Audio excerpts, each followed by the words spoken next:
Welcome. This is all minus one quick shots. Folks, I got a couple things today. First off, I was over at the Weekly Narrative last night, audio only, but they are a YouTube channel that I've made friends with. They have come on my live stream, The Ends Justify the Memes. They were on there last week. They will be on there again at the end of March here. And they were on back in January, so we're going to keep in regular contact because they have interesting ideas.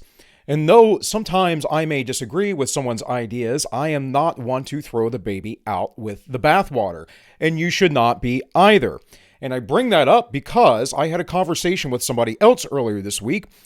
And we were talking about, let's say, Tim Pool. Now, I will bring up Tim Pool a lot. Tim Pool is a rather large channel. I do watch him regularly. I do not agree with Tim on everything that he says. I don't agree with just about anybody with everything that they say. But I like Tim for this reason. He seems legitimately honest. He is pointing out the false narratives of the media and the manipulation. He's an insider view telling you how it's working, and he's annoyed by it. And as much as he is on the left, he's not that bad. Now, I know others would disagree with that, but he isn't that bad, and he's slowly coming to a more right-leaning perspective. But why do I watch Tim aside from those things? Well, because he is a lefty. He's giving me a different opinion. I also like to watch Jimmy Dore. Jimmy Dore is a far lefty. He's a far left progressive. I like Jimmy Dore's takes quite often when it comes to corruption and the two-facedness of our actors in the government, those who would be said politicians. But Jimmy has insane views, in my opinion, on certain things. For instance, there was a video I watched of his the other year where he talked about this Uber driver who was going into labor and she decided to pick up a person or two on her way to the hospital. And he immediately framed it as if this woman going into labor had to do this in order just to make ends meet. Where my perspective would be she probably did it because she wanted to, because Uber is completely voluntary. So is Lyft. You don't have to work when you don't want to work. You just do what you want to do. And she decided she was going to work and get an extra fare. Hey, good on her. Labor can take a very long time. My daughter, when her mother went into labor, her water broke and she actually didn't have contractions for hours and hours later, and they actually had to induce her because of that. So Jimmy thinks this poor woman can't afford health care. We should provide her health care. She's working these hours. Excuse me. On the other hand, though, perhaps that wasn't the story. Perhaps she's just a hard worker. And she wanted to, and she thought, I can do this, because sometimes people push themselves for reasons you don't understand. Now, somebody I cannot stand at all to watch is David Pakman. He is just the worst, utterly hyperbolic. Perhaps he does a good job, but I don't think he represents anything honestly. Now, I just told you I watch Jimmy Dore. I think Jimmy Dore has good takes. We take David Pakman and we can look at his stuff and I don't think his takes are honest. And if you look at his chat, complete echo chamber. And that is the point. You cannot remain in an echo chamber and be correct, folks. You will miss things. I made a video yesterday about China, and I will be doing more on that later on this week. It'll come out Friday, and probably some more next Tuesday, if not next Friday as well. One of the folks who worked within the government, I believe his name is Michael Pillsbury, if I can recall properly off the top of my head. He has worked in the federal government for over 30 years and came to this conclusion finally that they've been helping China all this time with naive eyes. And it's like, duh, why did that happen? I can tell you why it happened. Echo chamber.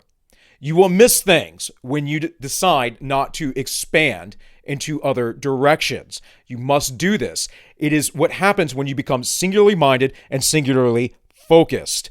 You need a wide net, a wide view, and you need to be a master of none, right? Jack of all trades, master of none. Perhaps you can have some some high level of skill in some areas, but you need to be well-rounded. You need to be a polymath, a Renaissance man. And part of that is listening to opinions you don't like. For instance, I listen to Sam Harris on occasion. Now, not recently, but in the past. I don't agree with Sam Harris on practically anything other than being anti-woke and his stance on Islamic terrorism. So, generally speaking, though, I don't think Sam Harris is as intelligent as he believes that he is. I think that Sam Harris has really bad takes. Same with, let's say, Brett Weinstein. I like him to some degree. I think many of his takes are misguided. It depends on where he's at. I watched him talk about the coof when it first came out and thought the guy was insane and he was totally being hyperbolic. And him and his wife are sitting there talking about these doctors that came out way back when, and in Bakersfield, California, I think it was, or wherever they were at, who got banned everywhere. He was saying that they had motivated reasoning. And every example that he gave, that is Brett Weinstein, every example he gave was motivated reasoning.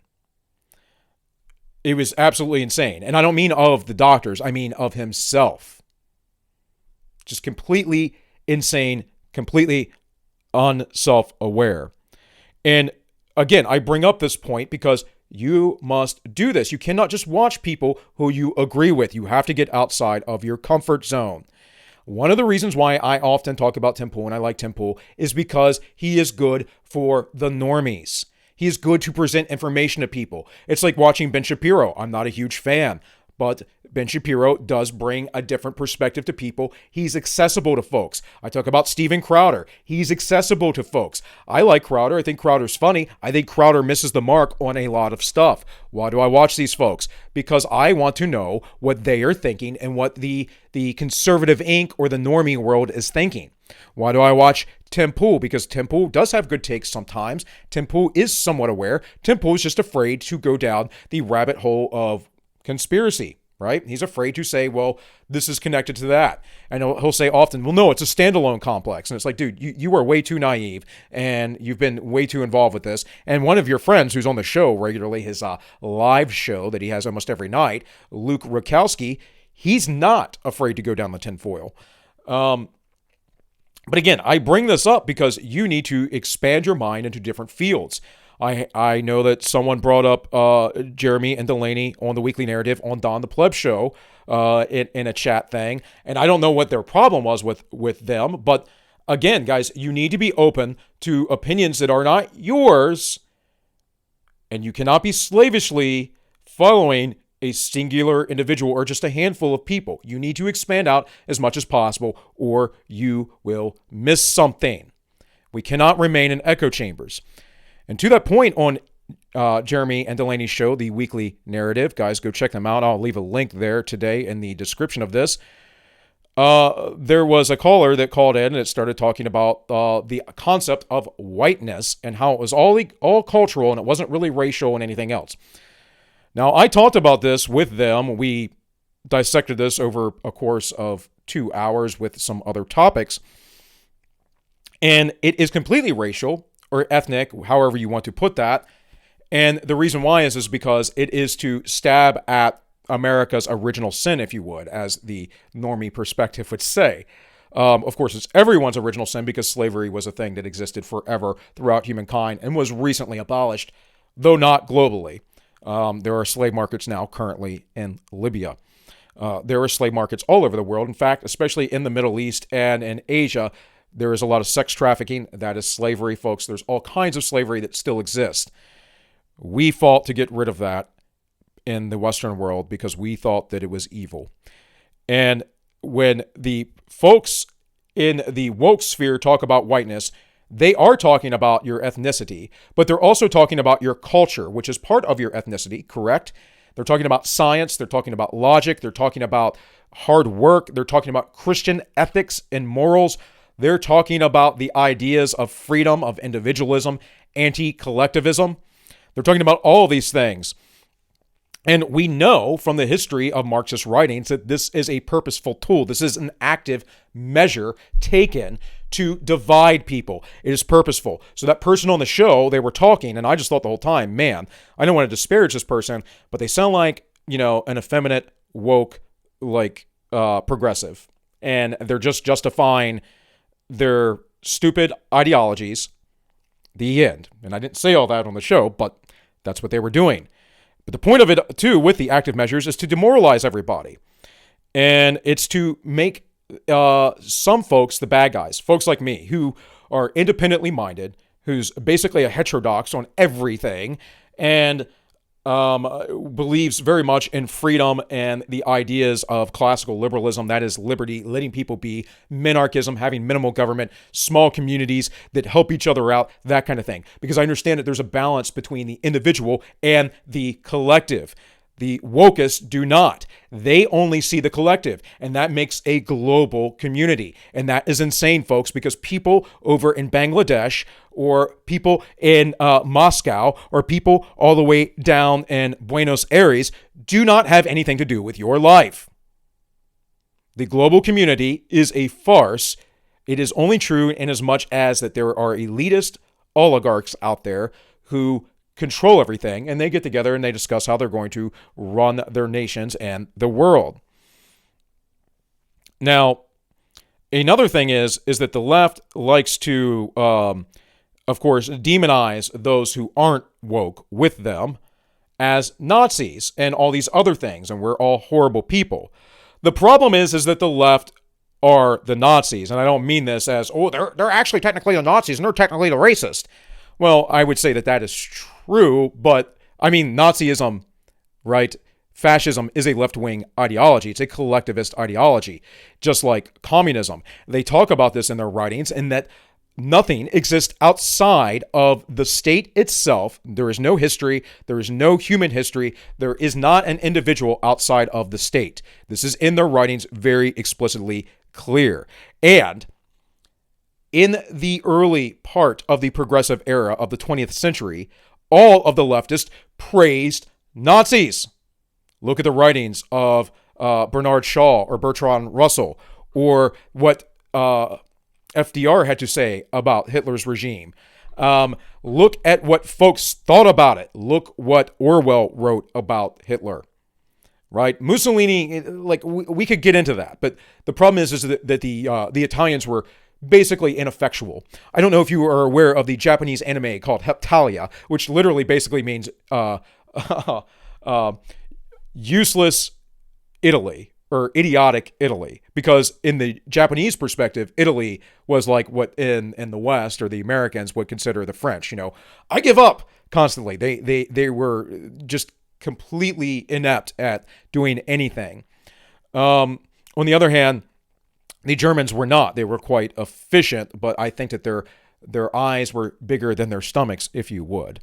But in the end, this is all about power and control. So again, don't be in echo chambers. Listen to what your opposition has to say, and I know it can be tedious. I get that, because it inundates you everywhere. But you do want to know some more of the nuance, and you need to know that in order to defeat their arguments.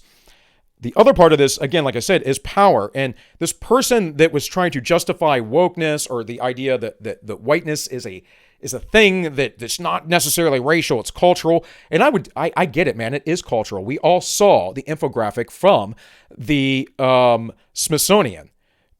It's institutional more than it is actually cultural. But the left is targeting the culture. Well, what is the culture? The culture is Western European culture. It is Christianity. It is our roots. It is our heritage. And they use whiteness because it is racially tinged. Because the nations that did not develop as quickly or as well had geographical hindrances like mountains and deserts and dense forest or jungle, that they could not build their civilizations as well as Europe did, or as well as places in Asia did. And this is an important thing to understand. So because those societies didn't develop as fast, and eventually the European societies occupied them, actually helped build them up. I know that's unwoke of me to say that colonialism actually was not the worst thing ever. And you could say, but Bill, that's horrible. How can you say that? They did all these horrible things. Do you know what tribal people did to each other? Do you know how people cannibalized each other back in the day? They used to sacrifice their enemies There was all kinds of stuff, folks, that happened with warfare when people were the Rousseauian noble savage. It's a nonsensical lie. You want to reject human nature for your own power. You want to make yourself a god and dictate what is right and what is wrong and how human beings can transcend this mortal coil and whatever else. We can transcend and become more than what our nature says that we're supposed to be. And I believe to some degree that we can. But that's really what leftism is about. And it's about turning yourself into your own god and dictating the world to everybody. And that's why they can shift the goalpost. 1 minute it's whiteness, and somehow, obviously, they colorize it, right? It's a color, but it's not racial. It's just cultural. Well, why is that culture tied to race? Why are Asians considered white? Have you considered that? Because they're considered white now. Now Slavs are no longer white. Well, why is that? Because someone got smart about the history of Slavs, where we get our word slave, by the way. The word Slav means people or language. It means a common language amongst the people. But we call them slaves because they were the most highly prized slaves all throughout Europe. But you don't hear that narrative because only the African slave trade was the only evil ever to exist within that horrible institution. Yeah, all nonsense. But my point is I listened to that person. I got where they're coming from. They're lost. But are they listening to people on the right? Because there have been studies done, many of you probably know this, that folks who are more liberty-minded, who are more right-leaning in that left-right dichotomy, depending on what you think of that dichotomy, but people who are on the right side of that, they tend to read everything and all sources, while people on the left tend to only read leftist sources. And they'll tell you that they read diverse things, but they don't. They read mainstream legacy media often, which is a tinge of left, right? The institutions and the woke scold, they work with each other, even though they're sort of competing and vying for power. They're really not, because the institutional left, of course, controls everything, runs everything, and they're just using the folks in the street, the BLMs and the Antifa, as their useful idiots. Regardless, what we see is that those folks on the left aren't really exposed to the ideas of the right. And again, they're justifying everything in a manner of their victimhood and the power of the right. The problem is that the Democrats and the left have had power in the United States government for 100+ years. They've had power in the European governments for over 100 years, 150 years or so. I can go back all the way to de Tocqueville and read you, which I've done before on this channel, his speeches in the French Parliament about and against socialism. This was like in the 1840s, folks, a very, very long time ago. So understand that no matter what their arguments are, it always goes back to power, unless there's someone honest like Tim Pool. I don't think Tim Pool's arguing about power. I think Tim Pool's arguing about what's right and true and just, even though I don't always agree with his perspectives. And again, this is where you need to find your balance. You need to get out of your echo chamber. You need to find people that you trust are telling you the truth from at least their perspective and are being as honest as possible. David Pakman, I don't see that. Jimmy Dore, I do see that. Now, again, Pakman stuff, it's so hyperbolic. I can't watch it. It's insane. I mean, I watched a video once of his where he's like, the Europe's laughing at us. They're making fun of us. Yet I know people that travel internationally and they're like, oh, you're American? Go Trump. Go Trump. So, are you really? No, that's a perception you have because of your echo chamber, David. And I see your chat and that echo chamber as well. And of course, people are open to challenge me on my ideas and thoughts. I might talk trash to you in the chat because, I'm going to have fun. But in all sincerity, I will try to answer your questions and my beliefs and redirect it. For instance, someone once left a comment in one of my videos that I was talking about liberalism, not leftism. And I'm like, no, you don't understand what liberalism is. That's a reframing because, again, the left owns all the institutions. Liberalism has Christianity involved in it. Liberalism has freedom and minarchy, the smallest amount of government. Liberalism is about basically being a statesman and not a politician. Liberalism is about leaving you alone. That is classical liberalism. What we call liberalism today is all about power and control and statism and whatever else. And again, you can read this from the left. You can read what Marx said about this. You can read what Mussolini and Giovanni Gentili wrote about this, as well as other folks who were on that fascist spectrum.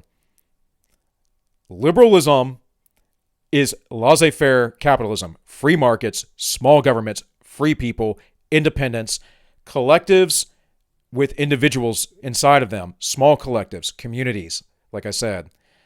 And the language has shifted so much, and we've allowed the Marxists to shift our language so much that we can't even have a proper conversation anymore. And leftists continue to do this, which was part of the thing that this guy was trying to go through last night in his brain, this intellectual gymnastics that just was not coherent. Because I can debunk every single point that he was making, essentially, and how this is a globalized phenomenon, how this is a Marxist phenomenon, how there's a deep-rooted history in this, how this goes back to the postmodernists, how this goes back to the Frankfurt School before that, how this goes back to Marx, how this it integrates feminism, how it integrates the